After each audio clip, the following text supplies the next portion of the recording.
Assalamualaikum warahmatullahi wabarakatuh. Selamat datang di channel Mira Eliza. Kali ini kita membahas bagaimana cara mengisi dan penjelasan LK01 Modul Belajar Mandiri PPG Daljab 2022 khusus Mapel PJOK ya teman-teman. Untuk mapel lain bisa juga dipedomani.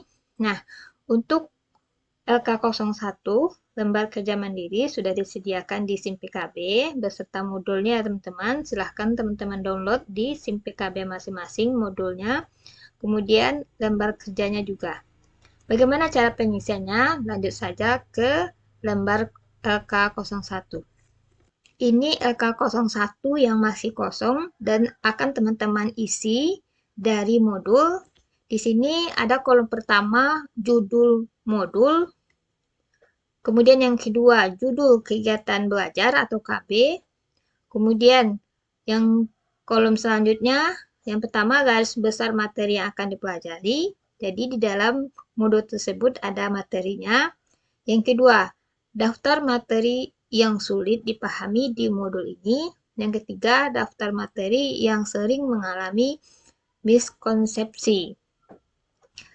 Untuk penjelasannya, kita lanjut saja dengan mengisi ya teman-teman. Kebetulan saya adalah peserta PPG 2021 kemarin yang masih sangat ingat bagaimana cara pengisiannya. Dan kebetulan pada tahun 2022 ini modulnya sama persis dengan modul tahun 2021 kemarin. Jadi teman-teman akan sangat mudah memahaminya dan saya juga akan mudah menjelaskan cara pengisiannya. Semoga teman-teman paham. Kita lanjut dengan cara pengisian secara rinci. Pertama sekali, teman-teman buat identitas di atas kolom. Ini kolomnya, teman-teman.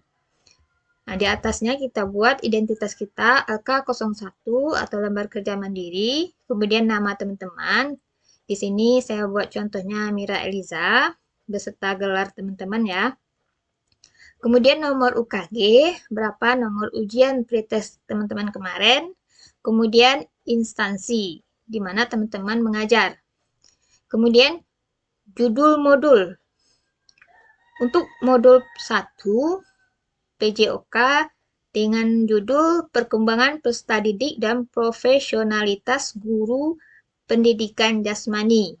Itu judul yang nomor 1 ya teman-teman. Kemudian judul kegiatan belajar atau KB. Nah, yang pertama, teori perkembangan peserta didik dan konsep belajar serta aplikasinya dalam pembelajaran pendidikan jasmani. Ini di mana didapat? Coba kita lihat di modul. Modul ini kita scroll ke bawah.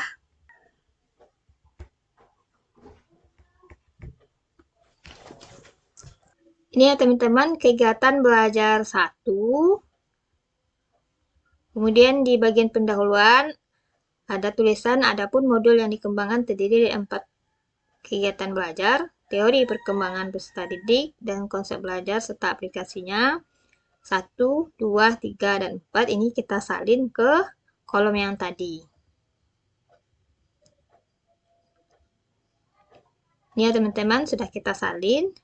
Selanjutnya kita akan mengisi kolom butir refleksi. Yang pertama yaitu garis besar materi yang akan dipelajari, respon atau jawaban. KB pertama, kegiatan belajar pertama tadi ya teman-teman, yaitu teori perkembangan peserta didik dan konsep belajar serta aplikasinya dalam pembelajaran pendidikan jasmani. Teori pertumbuhan dan perkembangan peserta didik. Ini materinya. Pertumbuhan peserta didik adalah proses perubahan dan pematangan. Jadi sebelum teman-teman mengisi ini, silahkan dibaca dulu modul KB1 dan pahami. Setelah dipahami, teman-teman merangkum dan menuliskannya di sini. Nah, ini saya sudah membaca, sudah memahami, kemudian saya isi di KB1, di kolom respon atau jawaban. Kita lanjut ya. Teori pertumbuhan dan perkembangan peserta didik. Pertumbuhan peserta didik adalah proses perubahan dan pematangan. Apa saja yang ada dalam pertumbuhan dan perkembangan? Perubahan tinggi badan, perubahan berat badan, perbandingan tubuh, postur tubuh. Kemudian istilah yang ada, endomorfik, adalah anak yang gemuk, mesomorfik adalah anak yang kuat dan berotot, kemudian ektomorfik adalah anak yang kurus. Nah, ini istilah-istilah ya teman-teman. Ini sangat penting nanti dipelajari di saat PPG dan juga mungkin akan muncul di UP. Jadi memang betul-betul teman-teman pahami ketika mempelajari ini. Kemudian ada perubahan fisik, perubahan internal seperti sistem pencernaan, peredaran darah, pernafasan, endokrin, jaringan tubuh. Ada perubahan eksternal seperti tinggi badan, berat badan, proporsi tubuh, organ seks, ciri-ciri seks sekunder. Kemudian yang B, perkembangan peserta didik. Ada prinsip perkembangan peserta didik. 1. Sikap kritis sebagai permulaan, peran pematangan belajar, mengikuti pola tes yang diramalkan, sampai selanjutnya. Jadi intinya teman-teman merangkum apa yang telah dibaca dan apa yang telah dipahami. Ini saya mencontohkan yang teman-teman supaya tidak bingung, supaya tidak pusing bagaimana cara membuatnya. Sampai ke bawah ya teman-teman, sampai KB1 berakhir. Apa saja yang ada, istilah-istilah, pengertian-pengertian di KB1.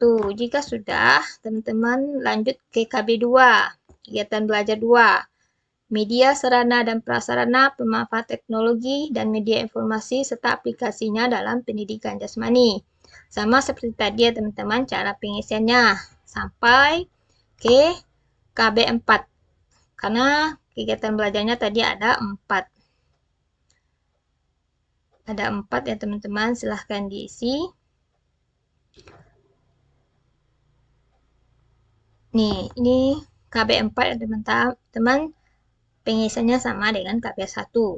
Kemudian kolom kedua lagi. Kolom kedua, daftar materi yang sulit dipahami di modul ini. Nah, kebetulan saya sudah membaca. Nah, materi yang sulit bagi saya yaitu teori pertumbuhan dan perkembangan peserta didik. Jadi materinya ini menurut saya agak sulit karena dalam kehidupan sehari-hari istilah-istilah itu jarang kita temui. Sehingga menurut saya agak sulit. Kemudian nomor 2, regulasi kebijakan nasional, pandangan yuridis dan kode etik.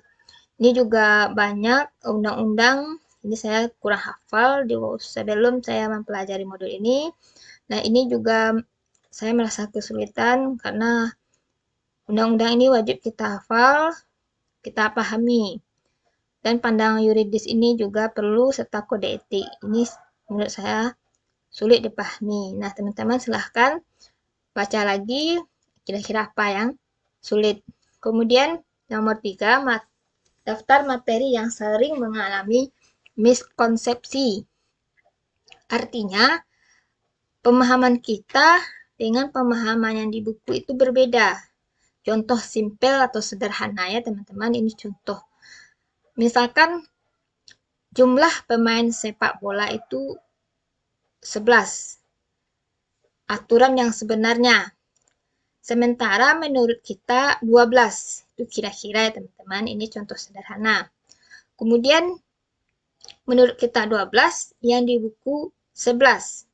Yang benar adalah yang di buku tentunya. Karena memang aturan yang sebenarnya adalah 11. Nah, berarti kita yang salah. Nah, di sana kita tulis miskonsepsinya jumlah pemain sepak bola.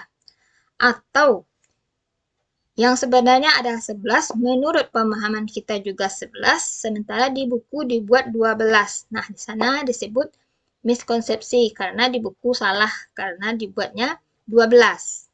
Nah, itu contoh miskonsepsi, artinya teman-teman tidak seimbang, tidak menyambung dengan yang sebenarnya, dengan apa yang ada di konsep kita, atau apa yang ada di konsep buku atau modul ini.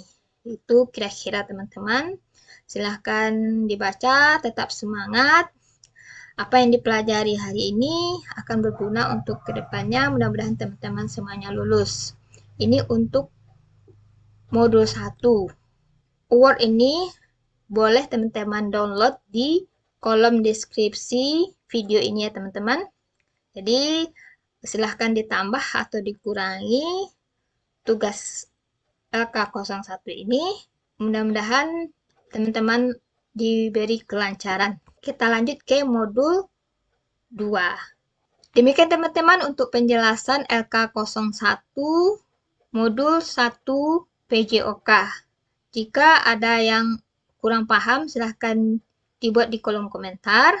Dan jangan lupa teman-teman subscribe dan bunyikan tanda loncengnya, karena saya ingin membantu teman-teman sampai teman-teman UP nantinya. Jadi mana yang bisa saya bantu. Dan jika saya salah, mohon dikoreksi. Dan jika teman-teman kurang mengerti, silahkan ditanya di kolom komentar. Demikian saja, semoga sukses. Assalamualaikum warahmatullahi wabarakatuh.